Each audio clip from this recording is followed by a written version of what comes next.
ಓಂ ಶಾಂತಿ. ಪ್ರಾರ್ಥಮುರುಳಿ. ಬಾಪ್ತಾದ ಮಧುಬನ. ಮಧುರ ಮಕ್ಕಳೇ, ಸಂಗಮಯುಗ ಅದೃಷ್ಟವಂತರಾಗುವ ಯುಗವಾಗಿದೆ. ಇದರಲ್ಲಿ ನೀವು ಎಷ್ಟು ಬೇಕೋ ಅಷ್ಟು ಭಾಗ್ಯದ ನಕ್ಷತ್ರವನ್ನು ಬೆಳಗಿಸಿಕೊಳ್ಳಬಹುದು. ಪ್ರಶ್ನೆ: ತಮ್ಮ ಪುರುಷಾರ್ಥವನ್ನು ತೀವ್ರ ಮಾಡಿಕೊಳ್ಳುವ ಸಹಜ ಸಾಧನೆ ಯಾವುದು? ಉತ್ತರ: ಫಾಲೋ ಫಾದರ್ ಮಾಡುತ್ತಾ ಹೋದಾಗ ಪುರುಷಾರ್ಥವು ತೀವ್ರವಾಗಿ ಬಿಡುತ್ತದೆ. ತಂದೆಯನ್ನೇ ನೋಡಿ ತಾಯಿಯಂತೂ ಗುಪ್ತವಾಗಿದ್ದಾರೆ. ಫಾಲೋ ಫಾದರ್ ಮಾಡುವುದರಿಂದ ತಂದೆಯ ಸಮಾನ ಶ್ರೇಷ್ಠರಾಗುತ್ತೀರಿ. ಆದುದರಿಂದ ಯಥಾರ್ಥವಾಗಿ ಫಾಲೋ ಮಾಡುತ್ತಾ ಹೋಗಿ. ಪ್ರಶ್ನೆ: ತಂದೆಯು ಯಾವ ಮಕ್ಕಳನ್ನು ತಿಳುವಳಿಕೆ ಇಲ್ಲದವರೆಂದು ತಿಳಿಯುತ್ತಾರೆ? ಉತ್ತರ: ಯಾರಿಗೆ ತಂದೆಯು ಸಿಕ್ಕಿರುವ ಖುಷಿ ಇರುವುದಿಲ್ಲವೋ ಅವರು ಬುದ್ಧುಗಳಾದರಲ್ಲವೇ. ಇಂತಹ ತಂದೆ ಯಾರು ವಿಶ್ವದ ಮಾಲೀಕರನ್ನಾಗಿ ಮಾಡುತ್ತಾರೆ, ಅಂಥವರ ಮಕ್ಕಳಾದ ನಂತರವೂ ಸಹ ಖುಷಿ ಇಲ್ಲವೆಂದರೆ ತಿಳುವಳಿಕೆ ಇಲ್ಲದವರೆಂದು ಹೇಳಲಾಗುತ್ತದೆ ಎಲ್ಲವೇ. ಓಂ ಶಾಂತಿ. ಮಧುರಾತಿ ಮಧುರ ನೀವು ಮಕ್ಕಳು ಅದೃಷ್ಟ ನಕ್ಷತ್ರಗಳಾಗಿದ್ದೀರಿ. ನಿಮಗೆ ತಿಳಿದಿದೆ, ನಾವು ಶಾಂತಿಧಾಮವನ್ನು ನೆನಪು ಮಾಡುತ್ತೇವೆ, ತಂದೆಯನ್ನು ಸಹ ನೆನಪು ಮಾಡುತ್ತೇವೆ. ತಂದೆಯನ್ನು ನೆನಪು ಮಾಡುವುದರಿಂದ ನಾವು ಪವಿತ್ರರಾಗಿ ಮನೆಗೆ ಹೋಗುತ್ತೇವೆ. ಇಲ್ಲಿ ಕುಳಿತು ಈ ಚಿಂತನೆ ಮಾಡುತ್ತೀರಲ್ಲವೇ. ತಂದೆಯು ಬೇರೆ ಯಾವ ಕಷ್ಟವನ್ನು ಕೊಡುವುದಿಲ್ಲ. ಜೀವನ್ಮುಕ್ತಿಯನ್ನಂತೂ ಯಾರೂ ತಿಳಿದುಕೊಂಡಿಲ್ಲ. ಅವರೆಲ್ಲರೂ ಮುಕ್ತಿಗಾಗಿ ಪುರುಷಾರ್ಥ ಮಾಡುತ್ತಾರೆ, ಆದರೆ ಮುಕ್ತಿಯ ಅರ್ಥವನ್ನು ಸಹ ತಿಳಿದುಕೊಂಡಿಲ್ಲ. ಕೆಲವರು ನಾವು ಬ್ರಹ್ಮನಲ್ಲಿ ಲೀನವಾಗುತ್ತೇವೆ ಮತ್ತು ಜನ್ಮದಲ್ಲಿ ಬರುವುದಿಲ್ಲವೆಂದು ಹೇಳುತ್ತಾರೆ. ನಾವು ಈ ಚಕ್ರದಲ್ಲಿ ಬರಲೇಬೇಕೆಂದು ಅವರಿಗೆ ತಿಳಿದಿಲ್ಲ. ಈಗ ನೀವು ಮಕ್ಕಳು ಈ ಮಾತುಗಳನ್ನು ತಿಳಿದುಕೊಂಡಿದ್ದೀರಿ. ನೀವು ಮಕ್ಕಳಿಗೆ ತಿಳಿದಿದೆ, ನಾವು ಸ್ವದರ್ಶನ ಚಕ್ರಧಾರಿ ಅದೃಷ್ಟ ನಕ್ಷತ್ರಗಳಾಗಿದ್ದೇವೆ. ಅದೃಷ್ಟವಂತರಿಗೆ ಲಕ್ಕಿ ಎಂದು ಹೇಳಲಾಗುತ್ತದೆ. ಈಗ ನೀವು ಮಕ್ಕಳನ್ನು ಅದೃಷ್ಟವಂತರನ್ನಾಗಿ ತಂದೆಯೇ ಮಾಡುತ್ತಾರೆ. ತಂದೆಯು ಹೇಗಿದ್ದಾರೆಯೋ ಹಾಗೆಯೇ ಮಕ್ಕಳಿರುತ್ತಾರೆ. ಕೆಲವರ ತಂದೆ ಶ್ರೀಮಂತರಾಗಿರುತ್ತಾರೆ, ಕೆಲವರ ತಂದೆ ಬಡವರಾಗಿರುತ್ತಾರೆ. ನೀವು ಮಕ್ಕಳಿಗೆ ತಿಳಿದಿದೆ, ನಮಗೆ ಬೇಅದ್ದಿನ ತಂದೆಯು ಸಿಕ್ಕಿದ್ದಾರೆ. ಯಾರೆಷ್ಟು ಲಕ್ಕಿಯಾಗಬೇಕೋ ಅಷ್ಟು ಆಗಬಹುದು, ಎಷ್ಟು ಶ್ರೀಮಂತರಾಗಬೇಕೋ ಅಷ್ಟು ಆಗಬಹುದು. ತಂದೆಯು ತಿಳಿಸುತ್ತಾರೆ, ಏನು ಬೇಕೋ ಅದನ್ನು ಪುರುಷಾರ್ಥದಿಂದ ತೆಗೆದುಕೊಳ್ಳಿ. ಎಲ್ಲವೂ ಪುರುಷಾರ್ಥದ ಮೇಲೆ ಆಧಾರಿತವಾಗಿದೆ. ಪುರುಷಾರ್ಥ ಮಾಡಿ ಎಷ್ಟು ಶ್ರೇಷ್ಠ ಪದವಿಯನ್ನು ಪಡೆಯಬಹುದೋ ಅಷ್ಟು ಪಡೆಯಬೇಕು. ಲಕ್ಷ್ಮೀ ನಾರಾಯಣರದ್ದು ಶ್ರೇಷ್ಠಾತಿಶ್ರೇಷ್ಠ ಪದವಿಯಾಗಿದೆ. ಅಗತ್ಯವಾಗಿ ನೆನಪಿನ ಚಾರ್ಟನ್ನು ಇಡಬೇಕು. ಏಕೆಂದರೆ ತಮೋಪ್ರಧಾನರಿಂದ ಸತೋಪ್ರಧಾನರಂತೂ ಅವಶ್ಯವಾಗಿ ಆಗಲೇಬೇಕಾಗಿದೆ. ಬುದ್ಧುಗಳಾಗಿ ಹಾಗೆಯೇ ಕುಳಿತುಕೊಳ್ಳಬಾರದು. ತಂದೆಯು ತಿಳಿಸಿದ್ದಾರೆ, ಹಳೆಯ ಪ್ರಪಂಚವು ಈಗ ಹೊಸ ಪ್ರಪಂಚವಾಗಲಿದೆ. ತಂದೆಯು ಹೊಸ ಪ್ರಪಂಚ ಸತೋಪ್ರಧಾನ ಪ್ರಪಂಚದಲ್ಲಿ ಕರೆದೊಯ್ಯಲು ಬರುತ್ತಾರೆ. ಅವರು ಬೇಅದ್ದಿನ ತಂದೆಯು ಬೇಅದ್ದಿನ ಸುಖವನ್ನು ಕೊಡುವಂಥವರಾಗಿದ್ದಾರೆ. ಸತೋಪ್ರಧಾನರಾಗುವುದರಿಂದಲೇ ನೀವು ಬೇಅದ್ದಿನ ಸುಖವನ್ನು ಪಡೆಯುತ್ತೀರೆಂದು ತಂದೆಯು ತಿಳಿಸುತ್ತಾರೆ. ಸತೋ ಆದಿರೆಂದರೆ ಕಡಿಮೆ ಸುಖ ಸಿಗುತ್ತದೆ, ರಜೋ ಆದರೆ ಇನ್ನೂ ಕಡಿಮೆ ಸುಖವೂ ಸಿಗುತ್ತದೆ. ಎಲ್ಲದರ ಲೆಕ್ಕವನ್ನು ತಂದೆಯು ತಿಳಿಸುತ್ತಿದ್ದಾರೆ. ಅಪಾರವಾದ ಧನ, ಅಪಾರವಾದ ಸುಖ ನಿಮಗೆ ಸಿಗುತ್ತದೆ. ಬೇಅದ್ದಿನ ತಂದೆಯಿಂದ ಆಸ್ತಿಯನ್ನು ಪಡೆಯಲು ನೆನಪಿನ ವಿನಃ ಬೇರೆ ಯಾವುದೇ ಉಪಾಯವಿಲ್ಲ.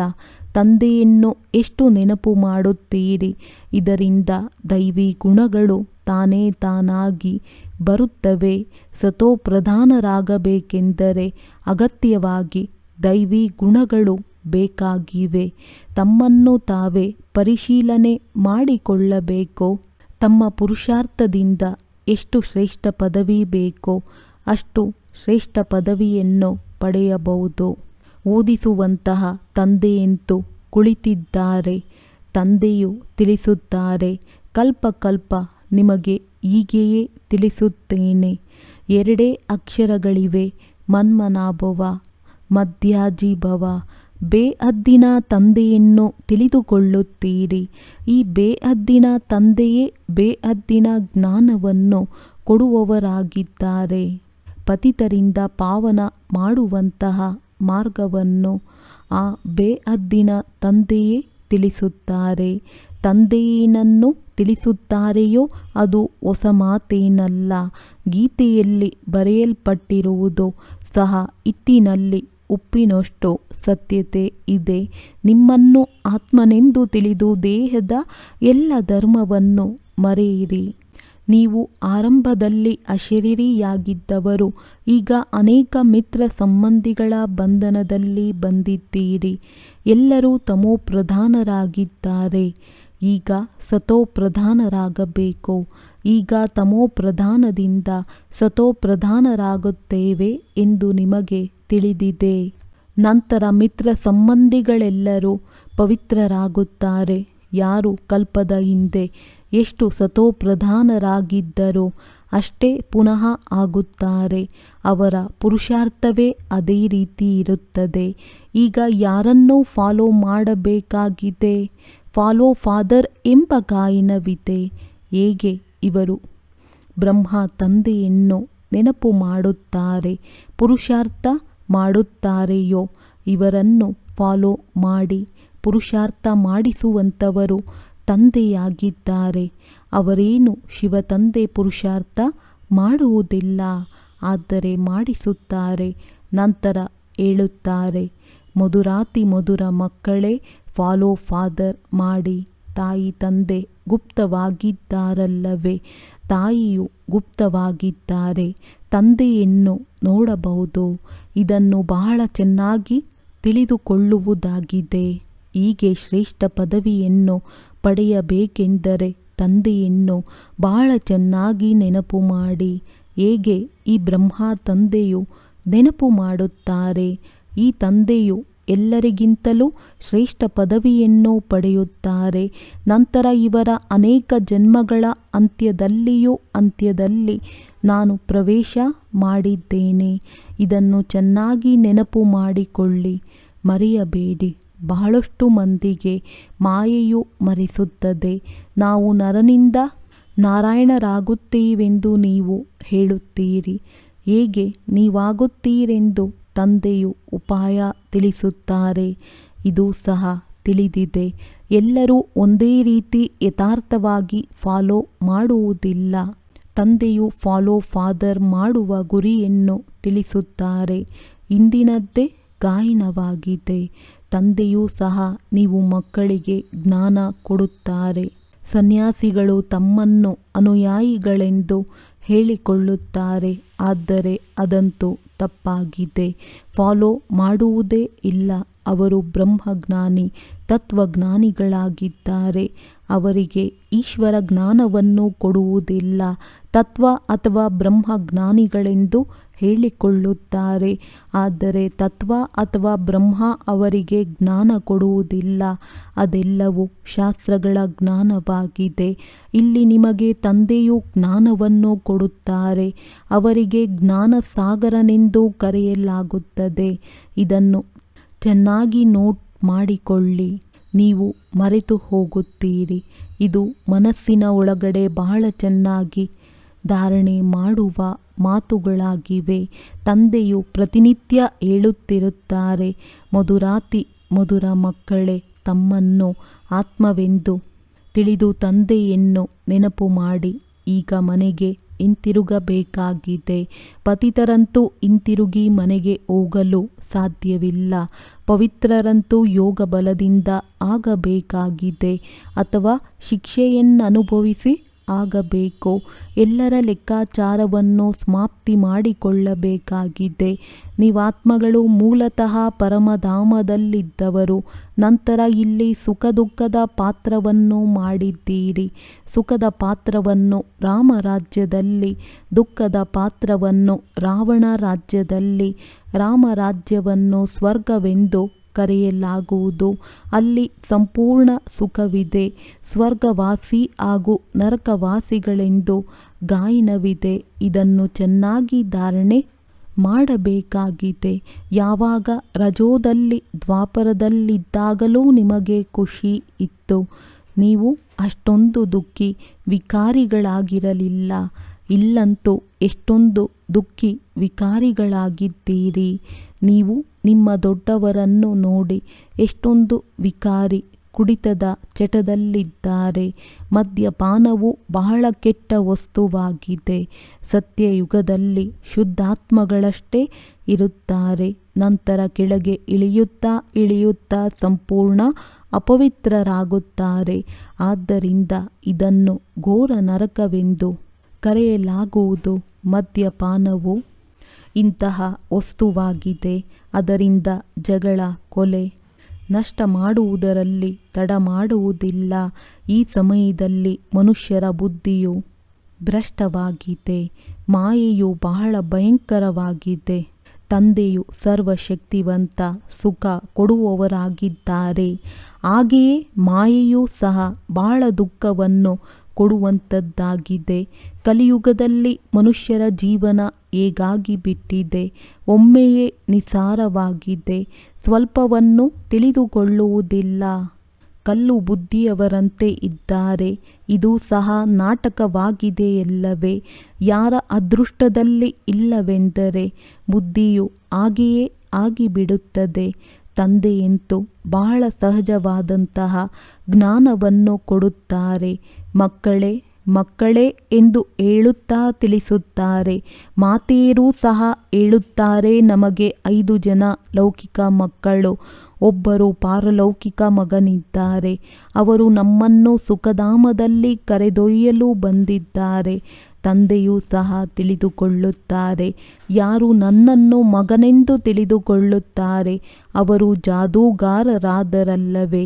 ತಂದೆಯು ಜಾದೂಗಾರನೆಂದ ಮೇಲೆ ಮಕ್ಕಳು ಜಾದೂಗಾರರಾಗಿ ಬಿಟ್ಟರು. ತಂದೆಯು ನಮ್ಮ ಮಗನೂ ಆಗಿದ್ದಾರೆಂದು ಹೇಳುತ್ತಾರೆ. ಆದುದರಿಂದ ತಂದೆಯನ್ನು ಫಾಲೋ ಮಾಡಿ ಹೀಗೆ ಆಗಬೇಕಾಗಿದೆ. ಸ್ವರ್ಗದಲ್ಲಿ ಇವರ ರಾಜ್ಯವಿತ್ತಲ್ಲವೇ? ಶಾಸ್ತ್ರಗಳಲ್ಲಿ ಈ ಮಾತುಗಳಿಲ್ಲ. ಭಕ್ತಿ ಮಾರ್ಗದ ಶಾಸ್ತ್ರಗಳೂ ಸಹ ಡ್ರಾಮಾದಲ್ಲಿ ನೋಂದಾಯಿಸಲ್ಪಟ್ಟಿದೆ. ನಂತರವೂ ಆಗುತ್ತದೆ. ಇದನ್ನೂ ಸಹ ತಂದೆಯು ತಿಳಿಸುತ್ತಾರೆ. ಓದಿಸಲು ಶಿಕ್ಷಕನು ಬೇಕಲ್ಲವೇ?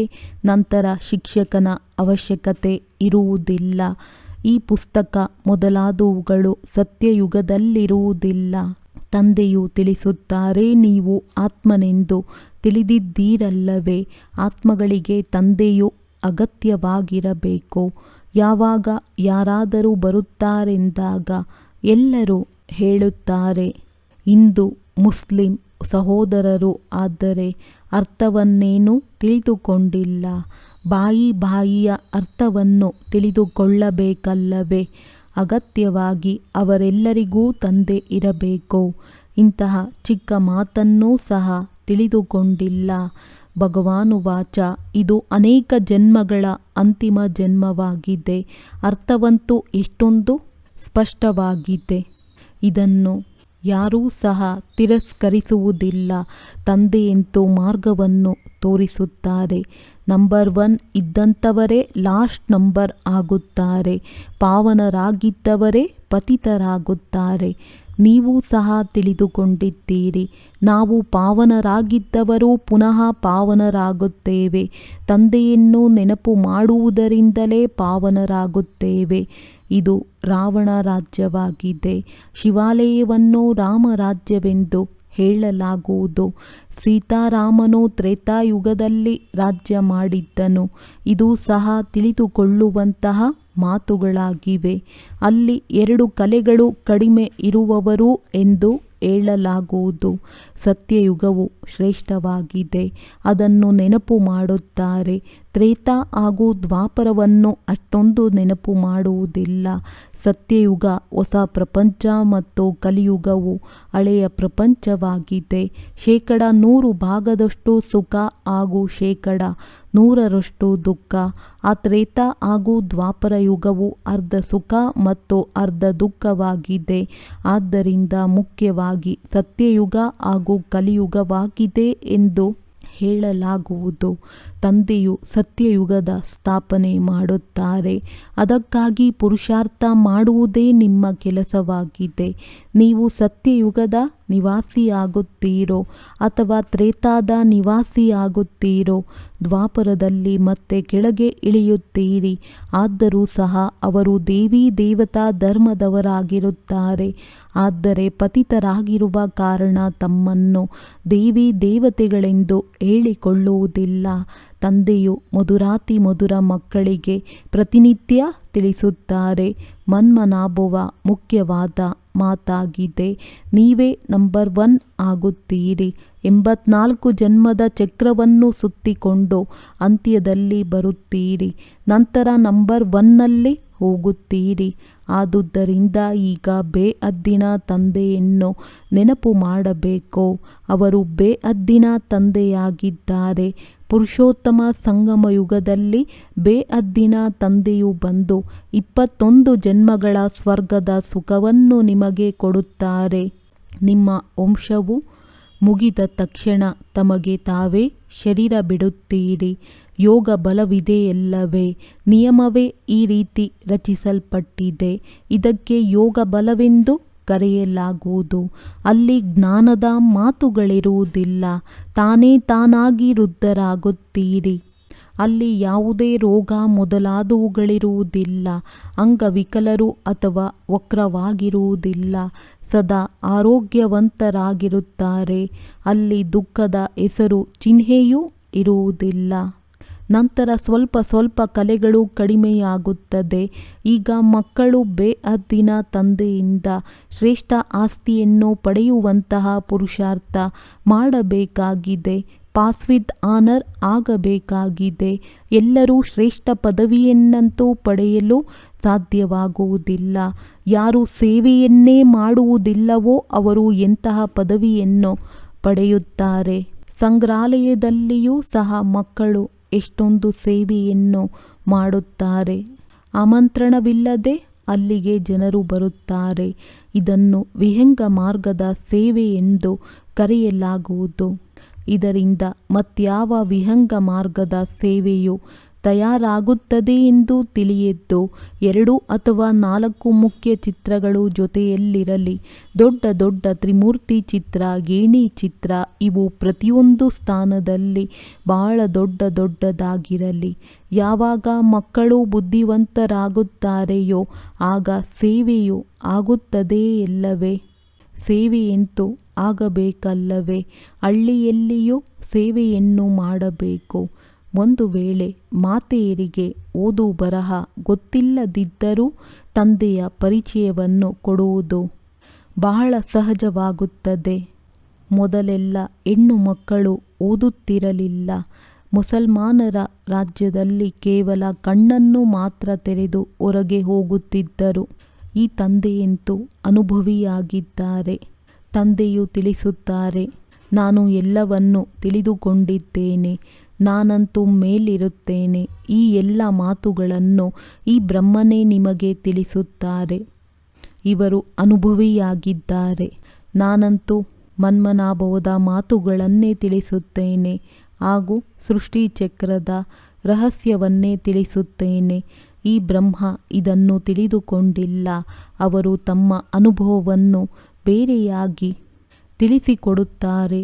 ನಾನು ಈ ಮಾತುಗಳಲ್ಲಿ ಹೋಗುವುದಿಲ್ಲ. ನಿಮಗೆ ಮಾರ್ಗ ತೋರಿಸುವುದೇ ನನ್ನ ಪಾತ್ರವಾಗಿದೆ. ನಾನು ತಂದೆ, ಶಿಕ್ಷಕ, ಗುರುವಾಗಿದ್ದೇನೆ. ಶಿಕ್ಷಕನಾಗಿ ನಿಮಗೆ ಓದಿಸುತ್ತೇನೆ. ಆದರೆ ಇಲ್ಲಿ ನಿಮಗೆ ಕೃಪೆ ಮುಂತಾದವುಗಳ ಮಾತಿಲ್ಲ. ಓದಿಸುತ್ತೇನೆ, ನಂತರ ಜೊತೆಯಲ್ಲಿ ಕರೆದೊಯ್ಯುವವನಾಗಿದ್ದೇನೆ. ಈ ವಿದ್ಯೆಯಿಂದ ಸದ್ಗತಿಯಾಗುತ್ತದೆ. ಎಲ್ಲರನ್ನೂ ಕರೆದೊಯ್ಯುವುದಕ್ಕೋಸ್ಕರವೇ ನಾನು ಬಂದಿದ್ದೇನೆ. ಶಿವನ ಒಡ್ಡೊಲಗ ಅಥವಾ ಮೆರವಣಿಗೆ ಎಂದು ಗಾಯನವಿದೆ. ಶಂಕರನ ಮೆರವಣಿಗೆ ಎಂದು ಹೇಳುವುದಿಲ್ಲ. ಎಲ್ಲ ಆತ್ಮಗಳು ಮದುಮಗನ ಶಿವನ ಹಿಂದೆ ಹೋಗುತ್ತೇವೆ. ಇವರೆಲ್ಲರೂ ಭಕ್ತರಾಗಿದ್ದಾರೆ. ನಾನು ಭಗವಂತನಾಗಿದ್ದೇನೆ. ನೀವು ನನ್ನನ್ನು ಪಾವನ ಮಾಡಿ ಜೊತೆಯಲ್ಲಿ ಕರೆದೊಯ್ಯುವ ಸಲುವಾಗಿಯೇ ಕರೆದಿದ್ದೀರಿ. ಆದುದರಿಂದ ನಾನು ನೀವು ಮಕ್ಕಳನ್ನು ಜೊತೆಯಲ್ಲಿ ಕರೆದೊಯ್ಯುತ್ತೇನೆ. ಲೆಕ್ಕಾಚಾರವನ್ನು ಸಮಾಪ್ತಿ ಮಾಡಿ ಜೊತೆಯಲ್ಲಿ ಕರೆದೊಯ್ಯಲೇಬೇಕಾಗಿದೆ. ತಂದೆಯು ಮತ್ತೆ ಮತ್ತೆ ತಿಳಿಸುತ್ತಾರೆ, ಮನ್ಮನಾಭವ ತಂದೆಯನ್ನು ನೆನಪು ಮಾಡಿದಾಗ ಆಸ್ತಿಯ ನೆನಪು ಬರುತ್ತದೆ. ವಿಶ್ವದ ರಾಜ್ಯ ಭಾಗ್ಯವು ಸಿಗುತ್ತದೆ ಎಲ್ಲವೇ. ಅದಕ್ಕಾಗಿ ಇಂತಹ ಪುರುಷಾರ್ಥ ಮಾಡಬೇಕು. ನೀವು ಮಕ್ಕಳಿಗೆ ಯಾವುದೇ ಕಷ್ಟವನ್ನು ಕೊಡುವುದಿಲ್ಲ. ನೀವು ಬಹಳ ದುಃಖವನ್ನು ನೋಡಿದ್ದೀರೆಂದು ನಾನು ತಿಳಿದಿದ್ದೇನೆ. ಈಗ ನಿಮಗೆ ಯಾವುದೇ ಕಷ್ಟವನ್ನು ಕೊಡುವುದಿಲ್ಲ. ಭಕ್ತಿಯಲ್ಲಿ ಅಲ್ಪಾಯಸ್ಸು ಸಹ ಇರುತ್ತದೆ. ಅಕಾಲ ಮೃತ್ಯು ಆಗುತ್ತಿರುತ್ತದೆ. ಎಷ್ಟೊಂದು ದುಃಖಿಗಳಾಗಿ ಕೂಗುತ್ತಿರುತ್ತಾರೆ. ಎಷ್ಟೊಂದು ದುಃಖವನ್ನು ಹೊರುತ್ತಾರೆ. ಬುದ್ಧಿಯು ಕೆಟ್ಟು ಹೋಗುತ್ತದೆ. ಈಗ ತಂದೆಯು ತಿಳಿಸುತ್ತಾರೆ, ಈಗ ನನ್ನನ್ನು ನೆನಪು ಮಾಡಿ ಸ್ವರ್ಗದ ಮಾಲೀಕರಾಗಬೇಕೆಂದರೆ ದೈವಿ ಗುಣಗಳನ್ನು ಧಾರಣೆ ಮಾಡಬೇಕು. ಶ್ರೇಷ್ಠ ಪದವಿಗಾಗಿ ಸದಾ ಪುರುಷಾರ್ಥವನ್ನು ಮಾಡಲಾಗುತ್ತದೆ. ಈ ಲಕ್ಷ್ಮೀ ನಾರಾಯಣರಂತೆ ಆಗಬೇಕು. ತಂದೆಯು ಹೇಳುತ್ತಾರೆ, ಸೂರ್ಯವಂಶಿ ಚಂದ್ರವಂಶಿಯ 2 ಧರ್ಮಗಳನ್ನು ನಾನು ಸ್ಥಾಪನೆ ಮಾಡುತ್ತೇನೆ. ಅವರು ಚಂದ್ರವಂಶಿ ಅನುತ್ತೀರ್ಣರಾಗುವ ಕಾರಣ ಕ್ಷತ್ರಿಯರೆಂದು ಅವರನ್ನು ಕರೆಯಲಾಗುವುದು. ಯುದ್ಧದ ಮೈದಾನವಾಗಿದೆ ಎಲ್ಲವೇ. ಒಳ್ಳೆಯದು. ಮಧುರಾತಿ ಮಧುರ ಅಗಲಿ ಹೋಗಿ ಮರಳಿ ಸಿಕ್ಕಿರುವಂತಹ ಮಕ್ಕಳಿಗೆ ಪ್ರೀತಿಯ ಮಾತ್ಪಿತಾ ಬಾಪ್ದಾದಾರವರ ನೆನಪು, ಪ್ರೀತಿ ಹಾಗೂ ನಮಸ್ತೆ. ಆತ್ಮೀಯ ಮಕ್ಕಳಿಗೆ ಆತ್ಮೀಯ ತಂದೆಯ ನಮಸ್ತೆ. ಧಾರಣೆಗಾಗಿ ಮುಖ್ಯ ಸಾರ: ಸುಖಧಾಮದ ಆಸ್ತಿಯ ಪೂರ್ಣ ಅಧಿಕಾರವನ್ನು ತೆಗೆದುಕೊಳ್ಳುವ ಸಲುವಾಗಿ ಸಂಗಮಯುಗದಲ್ಲಿ ಆತ್ಮಿಕ ಜಾದೂಗಾರರಾಗಿ ತಂದೆಯನ್ನು ತಮ್ಮ ಮಗನನ್ನಾಗಿ ಮಾಡಿಕೊಳ್ಳಬೇಕಾಗಿದೆ. ಸಂಪೂರ್ಣ ಬಲಿಯಾರಿಯಾಗಬೇಕು. ಸ್ವದರ್ಶನ ಚಕ್ರಧಾರಿಯಾಗಿ ಸ್ವಯಂವನ್ನು ಅದೃಷ್ಟ ನಕ್ಷತ್ರವನ್ನಾಗಿ ಮಾಡಿಕೊಳ್ಳಬೇಕು. ವಿಹಂಗ ಮಾರ್ಗದ ಸೇವೆಗೆ ನಿಮಿತ್ತರಾಗಿ ಶ್ರೇಷ್ಠ ಪದವಿಯನ್ನು ತೆಗೆದುಕೊಳ್ಳಬೇಕು. ಹಳ್ಳಿಯಲ್ಲಿಯೂ ಸೇವೆ ಮಾಡಬೇಕು. ಜೊತೆಗೆ ನೆನಪಿನ ಚಾರ್ಟನ್ನು ಇಡಬೇಕು. ವರದಾನ: ದೃಢ ಸಂಕಲ್ಪದ ಬೆಂಕಿ ಕಡ್ಡಿಯಿಂದ ಆತ್ಮಿಕ ಬಾಂಬ್ನ ಪಟಾಕಿಗಳನ್ನು ಸುಡುವಂಥವರು ಸದಾ ವಿಜಯೀ ಭವ. ಇತ್ತೀಚಿನ ದಿನಗಳಲ್ಲಿ ಪಟಾಕಿಯಲ್ಲಿ ಬಾಂಬ್ಸ್ ತಯಾರಿಸುತ್ತಾರೆ. ಆದರೆ ತಾವು ದೃಢ ಸಂಕಲ್ಪವೆಂಬ ಬೆಂಕಿ ಕಡ್ಡಿಯಿಂದ ಆತ್ಮಿಕ ಬಾಂಬ್ನ ಪಟಾಕಿಯನ್ನು ಸುಡಿ ಯಾವುದರಿಂದ ಹಳೆಯದೆಲ್ಲವೂ ಸಮಾಪ್ತಿಯಾಗಿ ಬಿಡಬೇಕು. ಆ ಜನರು ಪಟಾಕಿಯ ಮೇಲೆ ಹಣವನ್ನು ಖರ್ಚು ಮಾಡಿ ಕಳೆದುಕೊಳ್ಳುತ್ತಾರೆ ಮತ್ತು ನೀವು ಸಂಪಾದನೆ ಜಮಾ ಮಾಡಿಕೊಳ್ಳುವಿರಿ. ಅದು ಬಾಣ ಬಿರುಸುಗಳ ಆಟ. ಆದರೆ ನಿಮ್ಮದ್ದು ಆರುವ ಕಲೆಯ ಆಟವಾಗಿದೆ. ಇದರಲ್ಲಿ ನೀವು ವಿಜಯಿಗಳಾಗಿ ಬಿಡುವಿರಿ. ಆದ್ದರಿಂದ ಡಬಲ್ ಲಾಭ ಪಡೆಯಿರಿ. ಸುಟ್ಟು ಸಹ ಹಾಕುವುದು, ಸಂಪಾದನೆ ಸಹ ಮಾಡಿಕೊಳ್ಳುವುದು. ಈ ವಿಧಿಯನ್ನು ನಿಮ್ಮದಾಗಿಸಿಕೊಳ್ಳಿ. ಸ್ಲೋಗನ್: ಯಾವುದಾದರೂ ವಿಶೇಷ ಕಾರ್ಯದಲ್ಲಿ ಸಹಾಯಕರಾಗುವುದೇ ಆಶೀರ್ವಾದದ ಲಿಫ್ಟ್ ತೆಗೆದುಕೊಳ್ಳುವುದು. ಒಳ್ಳೆಯದು. ಓಂ ಶಾಂತಿ.